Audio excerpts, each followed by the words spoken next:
I have the privilege now of bringing to the microphone a gentleman who epitomizes keeping a community safe. And that is none other than our own Chief of Police, Huntington Beach Police Chief, Robert Handy. Chief Handy, please.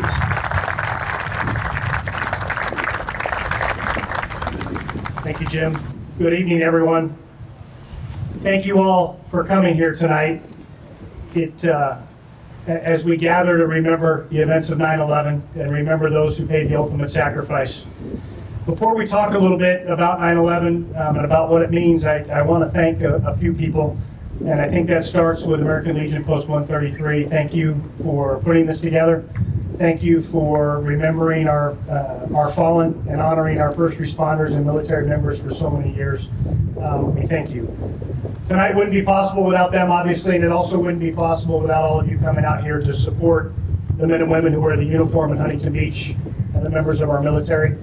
I'm honored to stand up here today to represent those first responders who do so much for our community every single day. Chief Segura and I often talk about what an honor it is to represent the people who sacrifice so much with their families and the service that they provide to Huntington Beach. And honestly, it means so much to them and to us when we come out here and see so many of you out here supporting them. So thank you again tonight for coming. It's important that we remember 9/11 through ceremonies such as this for a variety of reasons. This attack occurred on a day 18 years ago, and it's such a defining day in our country's history. The magnitude of 9/11 is so enormous, it's difficult for many of us to comprehend. Even those of us who witnessed the events unfold on the news have a difficult time wrapping our arms around the enormity of the tragedy and the tragedy that continues to be suffered in the years that followed. On that day, 2,996 people were killed in New York City, Washington, D.C., and Pennsylvania. Among those killed were 343 firefighters and 72 police officers. The victims ranged in age from 2 years old to 85 years old. 2,762 people died in New York City. 184 people were killed at the Pentagon, and 40 people died on Flight 93 in Shanksville, Pennsylvania. In addition to those killed and injured on September 11th in 2001, we've lost thousands more lives in the years that followed due to the deadly toxins they inhaled, either at the scene as a civilian or at the scene as a first responder, and in the months that followed for all of those in the rescue efforts. It's estimated that soon the death toll from those who died from the exposures will exceed those who died from the attack. It may even be as soon as by the end of this year. Some of those most seriously affected, and Mayor Pro Tem Sumeta alluded a little bit to it, 1,400 first responders have died since 9/11. 1,400 families lost a loved one due to their response at 9/11 and the rescue efforts and the recovery efforts. And it was all from the complications that the toxins caused that they were breathing in. In fact, just a couple of weeks ago, we lost firefighter Richard Driscoll, who's a New York firefighter who died from the exposure he received in the months-long recovery operation. Firefighter Richard Driscoll was the 200th New York City firefighter to lose his life since 9/11. The New York City Police Department has lost an additional 241 police officers since 9/11. These numbers are staggering. 241 police officers is larger than your entire police department for the city of Huntington Beach. It's hard for us to imagine how so many people could get so sick, how modern medicine can't intervene, how we couldn't do something to stop the suffering that's occurring with many of these families. But if you look back and recall, for those of us who were witnessing it through the news and television and the day, if you remember that day especially, everything and everybody was covered in that gray dust. Many of our first responders spent weeks and months on that pile trying to recover remains, initially trying to save lives, and then recover remains to bring closure to family. What we didn't know at the time, and what later was learned, is there were over 2,500 toxins, deadly toxins, in microscopic molecules in that dust that our first responders breathed in every day.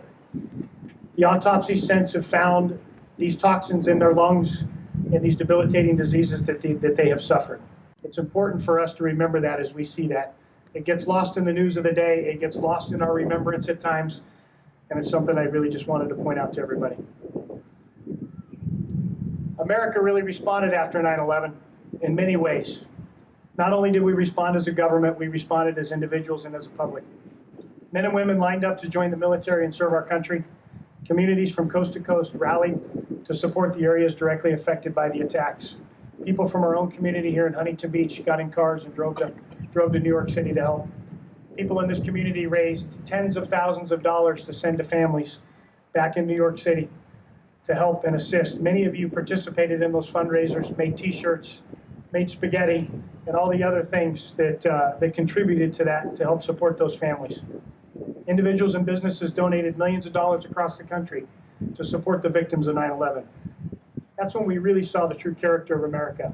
Many of us who grew up during a peacetime generation, too young maybe for the Vietnam era, this was our first real conflict that we saw, that we witnessed firsthand.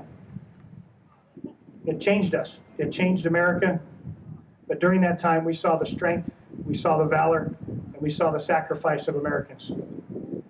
Our role in public safety has since changed an awful lot since September 11th, 2001. Our local police officers and firefighters now play vital roles in the fight against terrorism. Before 9/11, I don't think any of us would have ever imagined American-born, homegrown extremists plotting a terrorist attack in Huntington Beach. If you haven't followed the news, we actually had that this last year. I don't know of a time any of us would have ever had to consider or worry about firefighters being targeted and being shot while responding to a fire at a nursing home, as we had last summer in Long Beach, where Fire Captain Dave Rosa was shot and killed and another firefighter was shot and injured by gunfire responding to a fire at a retirement community. I don't think any of us could have ever imagined the threats that we would see from the own extremism in our communities that we see today.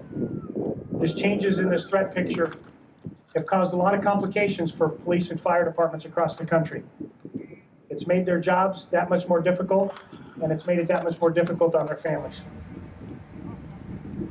First responders here in uniform locally in our community are not the only ones that have responded to 9/11. They're not the only public servants that have the mission of keeping us safe. The attacks on that day also created new challenges for our military. No longer is there a country, or was there a country, to fight as an enemy. The war on terror changed all the rules for our troops. It changed in the complexity of their battle. It changed in the complexity of the dangers that they were dealing with. Some of the estimated costs to the American taxpayers for the war on terrorism in the Middle East total more than $3 trillion. Although that number is unimaginably high, it pales in comparison to the sacrifice that so many American families have made. Many of our veterans struggle today to get adequate medical care. Thousands of military families struggle every single day to make ends meet. It's easy for us to get lulled into our daily routines when we think about our safety and our freedom. We don't think about the sacrifices Americans are making or have made all around the country, or all around the world on behalf of our country. More than 2 million Americans have been deployed overseas since 9/11. That's 2 million sons, daughters, parents, brothers, sisters, and you name it. It's 2 million. Along with millions of lives that have been impacted and sacrificed by those who've undertaken the mission to preserve our freedom and protect our safety and security in America. Of those 2 million people that were deployed, almost 7,000 have been killed. Over 50,000 have been seriously wounded. Over 250,000, 253,000 plus members of our military have been diagnosed with post-traumatic syndrome and brain injury upon their return. These statistics are only beginning of the sacrifices that have been made. Thousands of families, millions of people live with the sacrifice and the effects from the post-9/11 era. I'm tremendously proud and honored to be part of the Huntington Beach community, not only as a resident, but as your police chief, in a city that honors military service and sacrifice, that honors the men and women who wear their uniform. Matter of fact, it wasn't mentioned, but Officer Joe Schloss that stood up here and gave the Pledge of Allegiance earlier just recently returned from a 1-year deployment in the Coast Guard, protecting our border out on the East Coast, off the coast of Cuba. Officer Schloss epitomizes the military service and sacrifice that many in our department have made. Not only do many of our officers have served as veterans, many of them also currently serve in the reserves, as I mentioned, Officer Schloss, but also many of them now that are my generation have sons or daughters who are serving. And serving overseas right now in areas of conflict and jumping every single time their phone rings and cringing every single time their phone rings, wondering if that's going to be the call. I'd like to ask for you to hold your applause for a second, because I want to ask a couple different groups to stand up, but first I'd like to ask all of our veterans to please stand up to be recognized.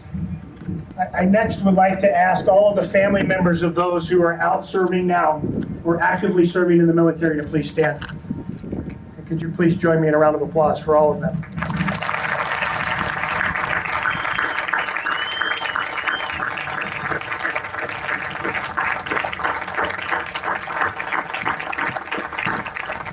Thank you all for your service. To the family members, thank you for your family members' service and your sacrifice so that they may serve. The effects of 9/11 are so widespread, they're hard to imagine. We talked about that. I'd like to talk about one of the victims of 9/11 to try to bring some of these stories home. If you've never visited the 9/11 Memorial in New York City, it would be worth every moment of your time and every dime spent. It is one of the most emotional experiences I've had at any memorial. One of the stories is of a 2-year-old. She's one of the youngest victims of 9/11. She is the youngest victim of 9/11. Christine Lee Hansen. She was 2 years old. She was traveling to California on vacation with her parents, Sue and Peter Hansen.